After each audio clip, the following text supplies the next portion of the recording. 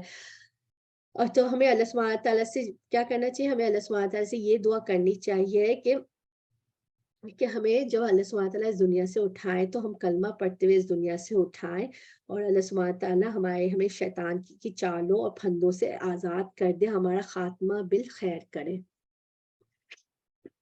سو ان دونوں کو ان دونوں کو فریب سے نیچے لے آیا. بس ان دونوں نے جب درخت کو چکھا تو دونوں کی شرمگاہیں ایک دوسرے کے برو بے پردہ ہو گئے، اور دونوں اپنے اوپر جنت کے پتے جوڑ جوڑ کر رکھنے لگے. اور ان کے رب نے ان کو پکارا کیا میں نے تم دونوں کو اس درخت سے منع نہ کر چکا تھا؟ اور یہ نہ کہہ چکا تھا شیطان تمہارا سر ہی دشمن ہے. جیسے ہم بھی قرآن میں پڑھتے ہیں، ہمیں بھی بار بار بتایا جا رہا ہے شیطان ہمارا دشمن ہے، شیطان ہمارا دشمن ہے. لیکن کبھی ہم نے یہ سوچا ہے کہ شیطان ہمارا دشمن ہے؟ اگر کبھی کوئی ہمیں یہ کہہ دے کہ آپ کے گھر کے باہر جو ہے وہ فلاں شخص آ کے بم بلاسٹ کرنے والا ہے اور یہ وہ آپ کا بہت بڑا دشمن ہے، تو ہم اپنے بچاؤ کے لیے کیسی ترکیبیں کریں گے نا. لیکن ہم نے کبھی شیطان سے اپنے آپ کو بچانے کے لیے کوئی پلاننگ کی ہے، کوئی ترکیبیں کی ہے کہ ہم شیطان کی چالوں سے، اس کے پھندوں سے، اس کے حملوں سے محفوظ رہ سکیں؟ دونوں نے کہا اے ہمارے رب، ہم نے اپنا بڑا نقصان کیا. اگر تو نے معاف نہ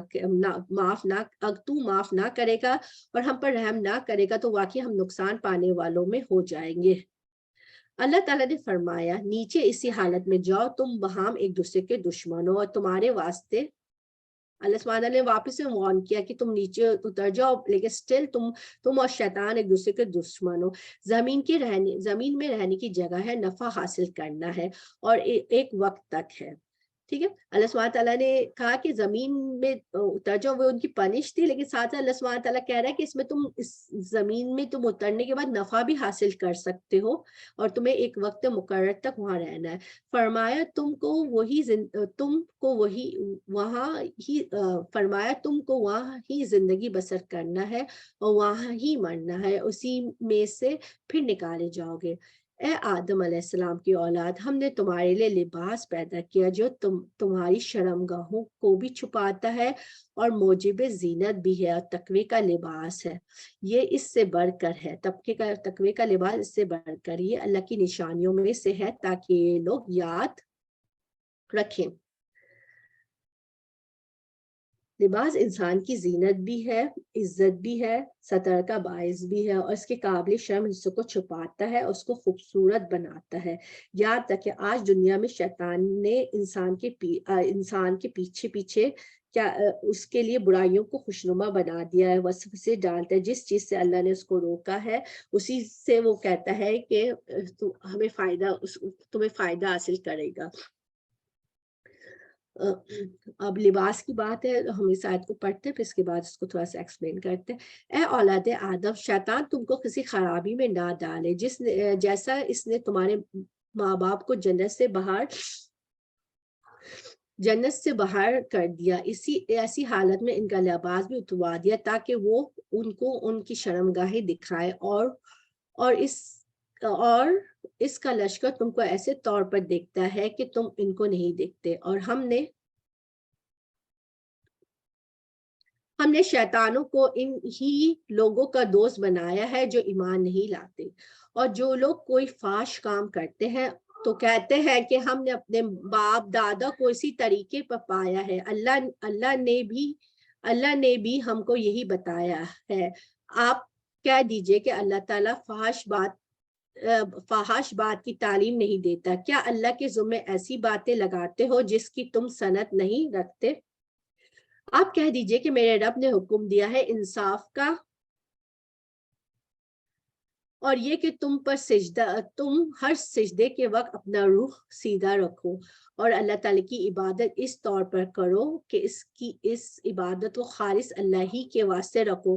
تم کو اللہ نے جس طرح شروع میں پیدا کیا تھا اسی طرح تم دوبارہ پیدا ہوگے۔ بعض لوگوں کو اللہ نے ہدایت دی ہے، بعض پر گمراہی ثابت ہو گئی ہے۔ ان لوگوں نے اللہ تعالیٰ کو چھوڑ کر شیاطین کو دوست بنا لیا ہے، خیال رکھتے ہیں کہ راہ راست پر ہے۔ اچھا، یہاں پہ جو لباس کی بات کی جا رہی ہے، لباس عورتوں کے لیے بھی بڑی آزمائش ہے اور ان کے لیے جنت میں جانے کے راستے میں بہت بڑی رکاوٹ بھی ہے۔ نبی کریم صلی اللہ علیہ وسلم نے فرمایا، جہنمیوں کی دو قسمیں میں نے ابھی تک نہیں دیکھی، یعنی کہ ان کے زمانے میں نہیں تھی، یعنی آپ کے زمانے میں یہ لوگ نہیں تھے۔ ایک وہ جن کے پاس بیل کے دامنوں جیسے کوڑے ہوں گے جس سے وہ لوگوں کو ماریں گے، یعنی ظالم حکمران۔ دوسرا وہ جو کپڑے پہننے کے باوجود عورتیں جو کپڑے پہننے کے باوجود ننگی ہوں گی، مائل ہونے والی، دوسروں کو مائل کرنے والی، اور ان کے سر بختی اون کی کوہان کی طرح ہوں گے۔ خاص طور پر ہیئر سٹائل کی بات کی جا رہی ہے۔ ایسی عورتیں جنت میں داخل نہیں ہوں گی، نہ ہی ان کی خوشبو پائیں گی، حالانکہ اس کی خوشبو تو دور دور تک پھیلی ہوگی۔ جنت کی خوشبو اتنی دور دور تک پھیلی ہوئی ہوگی، مگر وہ عورتیں جو ہیں اس کو پا نہیں سکیں گی۔ اس کی وجہ کیا ہوگی؟ ان کے لباس کی وجہ سے۔ اور یاد رکھیے کہ اللہ سبحانہ تعالیٰ نے قرآن میں نبی اکرم صلی اللہ علیہ وسلم نے حدیث میں وعدے کر دیا ہے کہ ایک عورت کا لباس کیسا ہونا چاہیے۔ مردوں کو بھی یہ اجازت نہیں ہے کہ وہ ننگے رہیں۔ مشرکین مکہ نہ طواف کرتے تھے۔ اللہ کا حکم ہے کہ مناسب لباس پہن کر عبادت کرو۔ تو مرد اور عورت دونوں کے لیے ضروری ہے کہ وہ بہترین لباس پہنے۔ آیت نمبر 31 ہے، اے اولاد آدم تم مسجد کی ہر حاضری کے وقت اپنا لباس پہن لیا کرو اور خوب کھاؤ پیو، حد سے مت نکلو، بے شک اللہ تعالیٰ حد سے نکلنے والوں کو پسند نہیں کرتا۔ آپ فرمائیے کہ اللہ تعالیٰ کی پیدا کیے ہوئے اسباب زینت کو جس کو اس نے اپنے بندوں کے واسطے بنایا ہے، اور کھانے پینے کے حلال چیزوں کو کس شخص نے حرام کیا ہے؟ آپ کہہ دیجئے کہ یہ اشیاء اس طور پر کہ قیامت کے روز خالص ہوں گی، اہل ایمان کے لیے دنیاوی زندگی میں اور مومنوں کے لیے بھی ہے۔ پھر ہم اسی طرح تمام آیات کو سمجھداروں کے واسطے صاف صاف بیان کرتے ہیں۔ اور یہاں پہ جو مسجدوں کی بات کی جا رہی ہے، یہاں زینت سے مراد جو ہے اچھے کپڑے ہیں۔ اچھے کپڑوں سے مراد یہ نہیں کہ نئے کپڑے ہوں، اچھے صاف ستھرے کپڑے ہیں، مسواک اور خوشبو ہو۔ لیکن عورت کے لیے جو ہے عورت کو مسجد میں خوشبو لگا کر آنے سے منع کیا گیا ہے تاکہ مردوں کی عبادت میں خلل نہ ہو۔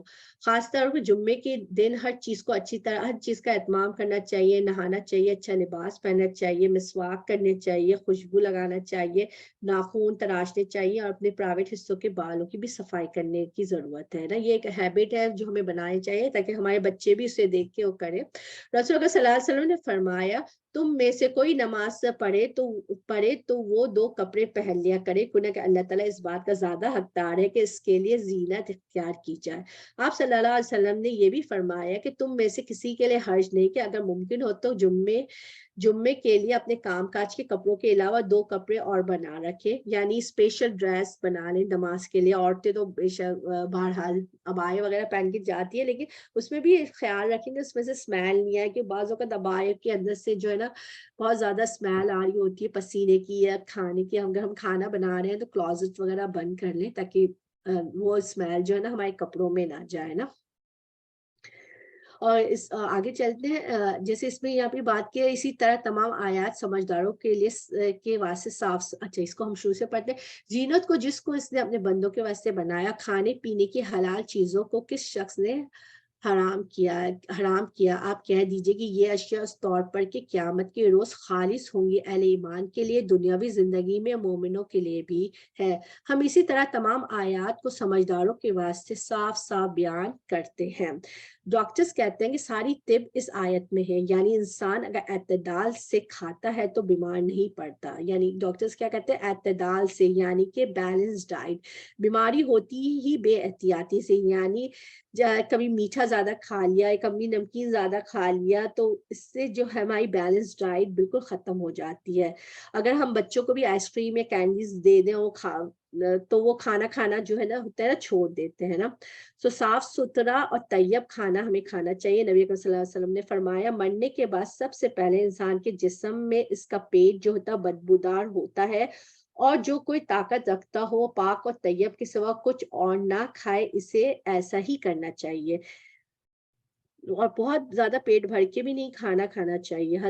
حضرت عائشہ رضی اللہ عنہ کہتی ہے، محمد صلی اللہ علیہ وسلم کے گھرانوں نے اگر کبھی ایک دن میں 2 بار کھانا کھایا تو ضرور اس میں ایک وقت صرف کھجور ہوتی تھی، یعنی کہ را فوڈ، اور ایک وقت بس پکا ہوا کھانا ہوتا تھا۔ اب ہمیں رمضان پہ بھی اپنے آپ کوشش کریں کہ ہم رمضان میں جو ہے وہ بیلنس ڈائٹ کریں، ٹھیک ہے۔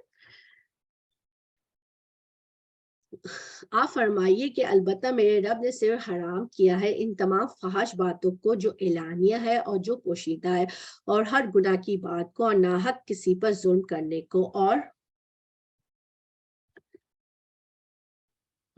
اس بات کو کہ تم اللہ کے ساتھ کسی ایسی چیز کو شریک ٹھہراؤ جس کی اللہ نے کوئی سند نازل نہیں کیا، اور اس بات کو کہ تم اللہ تعالیٰ کے ذمے ایسی باتیں لگا دو جس کو تم جانتے نہیں ہو۔ فحش کی کئی قسمیں ہوتی ہیں، کچھ کا تعلق ذہن سے ہوتا ہے، یعنی یہ ذہنی فحش کی کیا ہوتی ہے؟ فحش شو سے، غلط گندی باتیں سوچنا۔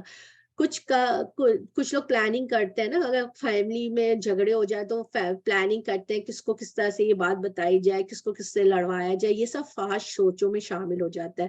کچھ کا حرکتوں سے ہے، جیسے زنا وغیرہ کرنا، کچھ فحش ایکشن میں ہوتا ہے۔ آنکھ کا زنا دیکھنا ہوتا ہے، گندی چیزوں کو دیکھنا۔ زبان کا زنا بولنا ہے، فحش گفتگو اور گالی گلوچ کرنا۔ دل کا زنا جو ہوتا ہے خواہش اور برے فعل کرنا ہے۔ اور پھر شرمگاہ ان سب کو سچا کرتی ہے یا اس کو جھوٹا کر دیتی ہے۔ پہلے جگہ انسان یہ سارے کام کرنے لگتا ہے کہ شرمگاہیں پھر ایک دوسرے کے سامنے کھل جاتی ہے، اور پھر ان کو کوئی ہیزیٹیٹ نہیں ہوتی۔ اسی طرح تکبر، خود پسندی، ریا، نفاق، یہ بھی فحش چیزیں ہیں۔ پھر اسی طرح باتوں میں بےہودہ گوئی، فضول باتیں ہیں۔ مومن، اور اب بتایا جا رہا مومن جو ہوتا ہے فحش گوئی نہیں کرتا، تانا دینے والا نہیں ہوتا، لعنتیں کرنے والا نہیں ہوتا، گالی گلوچ کرنے والا نہیں ہوتا۔ عبداللہ بن مسعود کہتے ہیں کہ مومن کے اخلاق میں سب سے زیادہ قابل مذمت، قابل ملامت بےہودہ گوئی ہے۔ فحش گوئی ایسی گفتگو سے بھی توبہ کرنی چاہیے۔ اب ہم آگے چلتے ہیں۔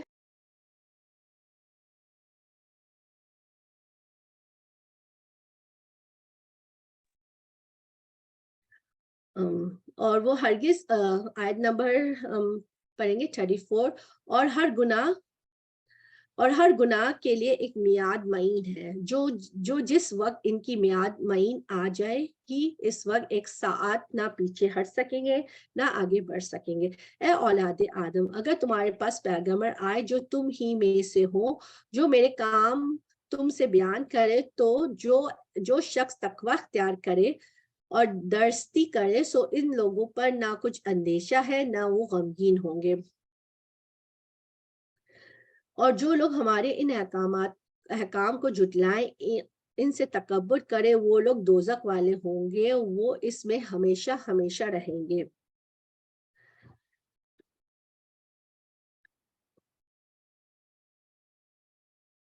تو اس شخص سے زیادہ ظالم کون ہوگا جو اللہ پر جھوٹ باندھے یا اس کی آیتوں کو جھوٹا بتائے۔ ان لوگوں کے نصیب کا جو کچھ کتاب سے ہے وہ ان کا عمل جائے گا، یہاں تک کہ جب ان کے پاس ہمارے بھیجے ہوئے فرشتے ان کی جان قبض کرنے آئیں گے تو کہیں گے کہ وہ کہاں گئے جس کی تم اللہ کو چھوڑ کر عبادت کرتے تھے۔ وہ کہیں گے ہم سے سب غائب ہو گئے، اور اپنے کافر ہونے کا اقرار کریں گے۔ اللہ تعالیٰ فرمائے گا کہ جو فرقے تم سے پہلے گزر چکے ہیں، کر چکا ہے جنات میں سے بھی اور آدمیوں میں سے بھی، ان کے ساتھ تم بھی دوزخ میں جاؤ۔ جس وقت بھی کوئی جماعت داخل ہوگی اپنی دوسری جماعت کو لعنت کرے گی، یہاں تک کہ جب ان میں سب جمع ہو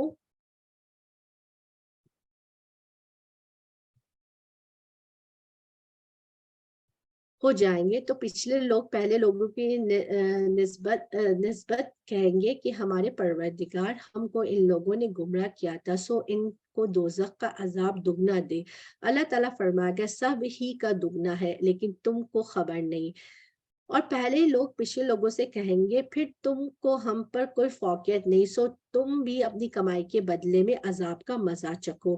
جن لوگوں نے ہماری آیات کو جھٹلایا اور ان سے تکبر کیا، ان کے لیے آسمان کے دروازے نہ کھولے جائیں گے، وہ لوگ کبھی جنت میں نہ جائیں گے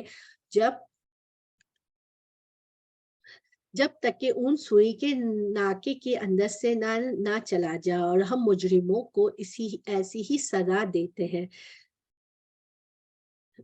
ان کے لیے آتش دوزخ کا بچھونا ہوگا، ان کے اوپر اسی کا اوڑھنا ہوگا، اور ہم ایسے ہی ظالموں کو ایسی ہی سزا دیتے ہیں۔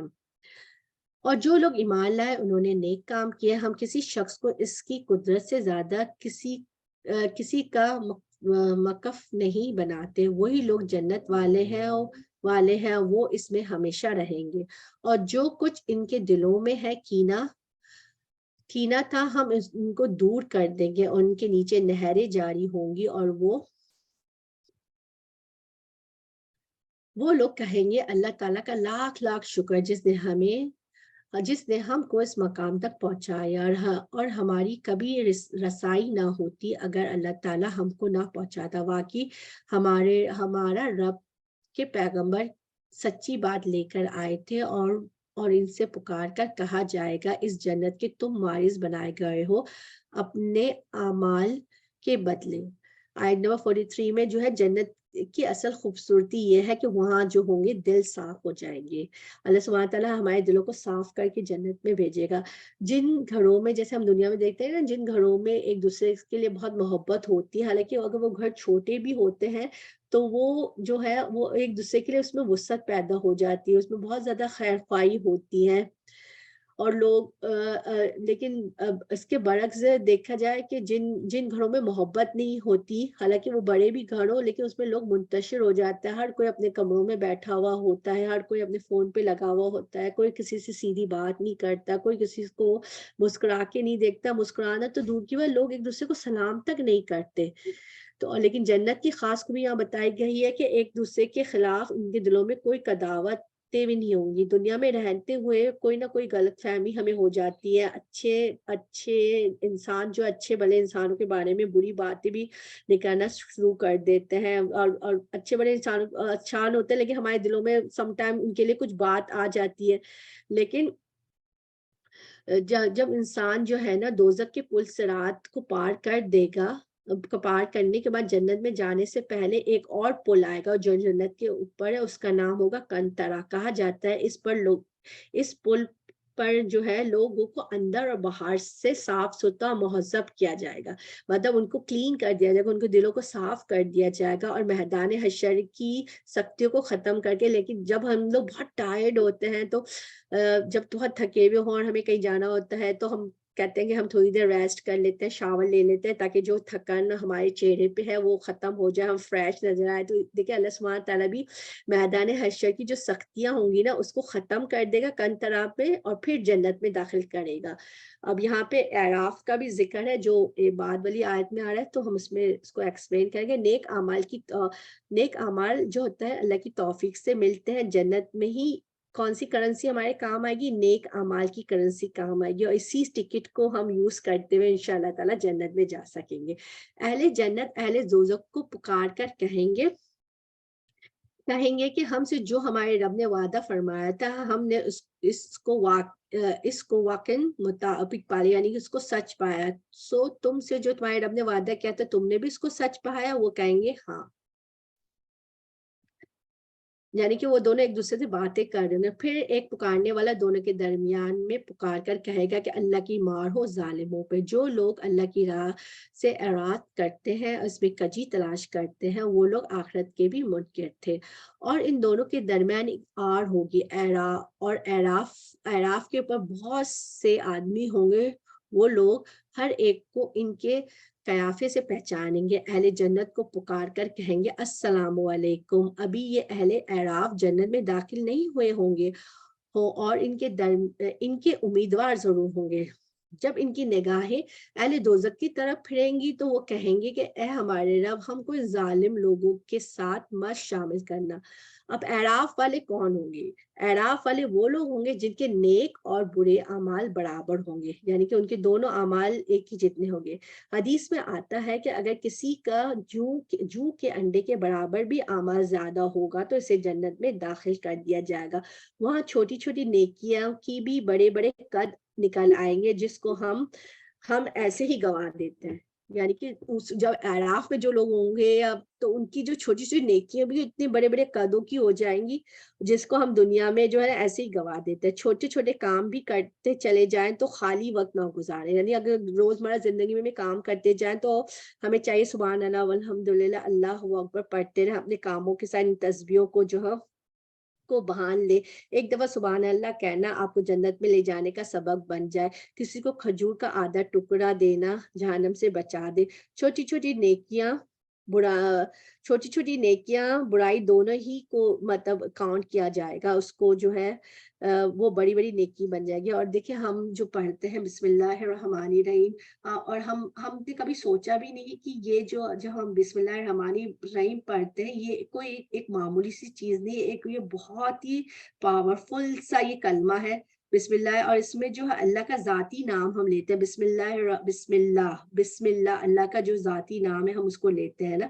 ایک واقعہ ہے کہ ایک جنگ میں جو تھے ایک صحابہ کو جو ہے زخمی ہو گیا. تو جیسے ہم زخمی ہوتے ہیں کچن میں کام کر رہے ہوتے ہیں، ایک دم سے ہمارے منہ سے نکلتا اچ کر کے ایک آواز نکلتی ہے. تو ہمارے نبی صلی اللہ علیہ وسلم نے کہا کہ اگر تم اس کی جگہ بسم اللہ کرتے تو وہ جو فرشتے تمہیں آسمانوں پہ اٹھا لیتے.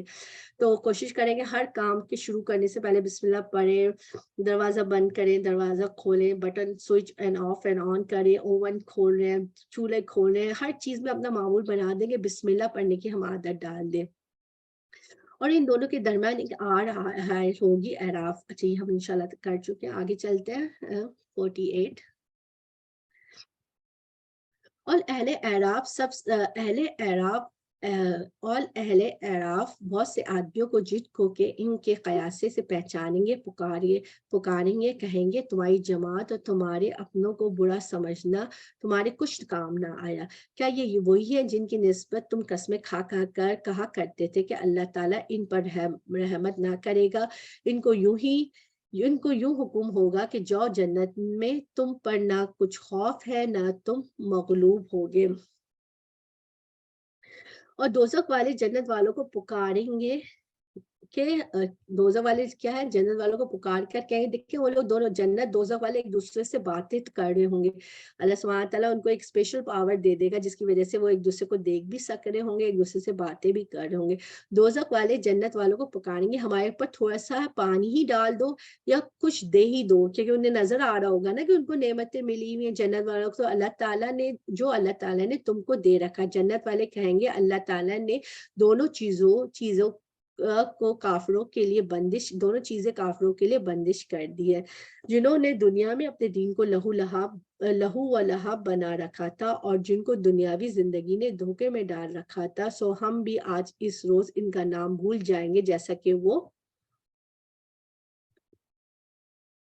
اس دن کو بھول گئے اور جیسا کہ یہ ہماری آیتوں کا انکار کرتے تھے.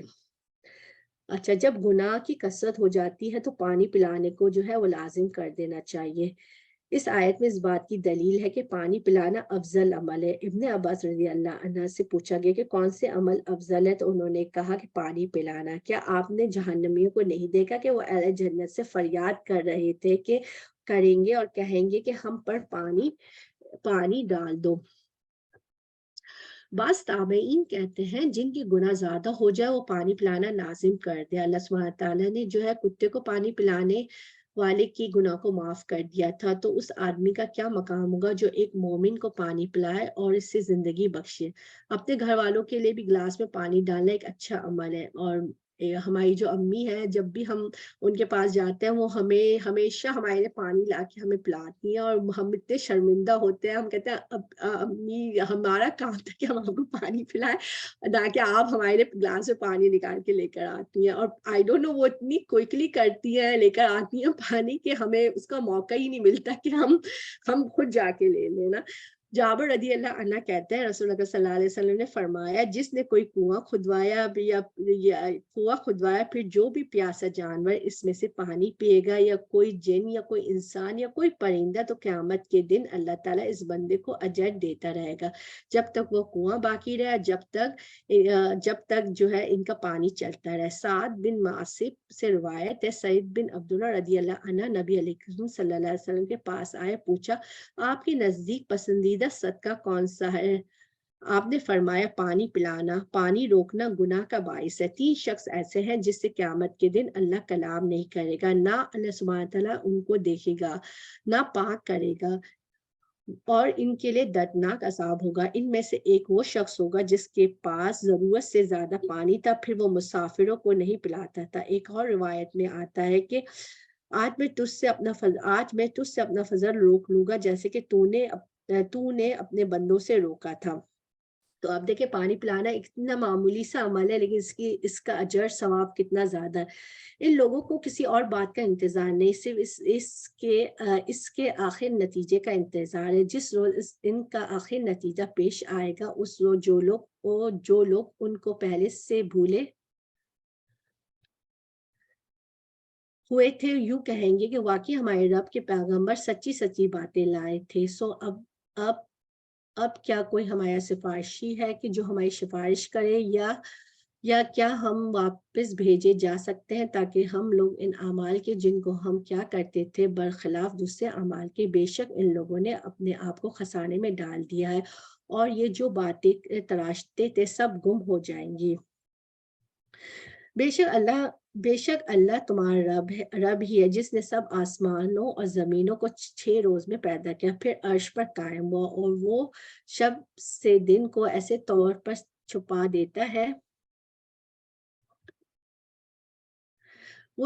وہ شب اس دن کو جلدی سے آ لیتی ہے، اور سورج اور چاند اور دوسرے ستاروں کو پیدا کیا ہے ایسے طور پر کہ سب اس کے حکم کے تابع ہیں۔ یاد رکھو اللہ ہی کے لیے خالص ہے، خالق ہونا، حاکم ہونا، بڑی خوبی سے بھرا ہوا ہے اللہ جو تمام عالم کا پروردگار ہے۔ اللہ سبحانہ تعالیٰ نے ہمیں پیدا کیا، وہی ہمارا خالق، مالک اور مدبر ہے، تو ہمارا فرض ہے کہ ہم ہر کام اپنی اللہ سبحانہ تعالیٰ کی مرضی سے کریں، نہ کہ ہم اپنی چوائس سے کریں۔ تم لوگ اپنے پروردگار سے دعا کرو، گر گڑا کر کے بھی اور چپ کے بھی، واقعی اللہ تعالیٰ ان لوگوں کو ناپسند کرتا ہے جو حد سے نکل جاتے ہیں۔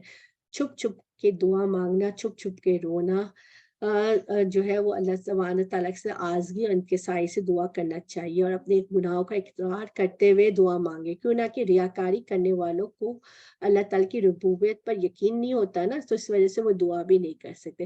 اور کل ہی ہماری ایک جگہ بات ہو رہی تھی، تو انہوں نے کہا کہ ہے نا بات ہوئی، تو انہوں نے یہ بتایا ہمیں کہ نا وہ مسجدوں میں جا رہے ہیں، انہوں نے کہا کہ میں بہت عرصے سے نوٹس کر رہا ہوں کہ ہماری جو ینگ جنریشن ہے نا وہ دعا مانگتی نہیں ہے نا، وہ بالکل نماز پڑھنے جب آتی بھی ہے تو نماز پڑھ کے وہ لوگ فوراً ہی جیسے نکل جاتے ہیں۔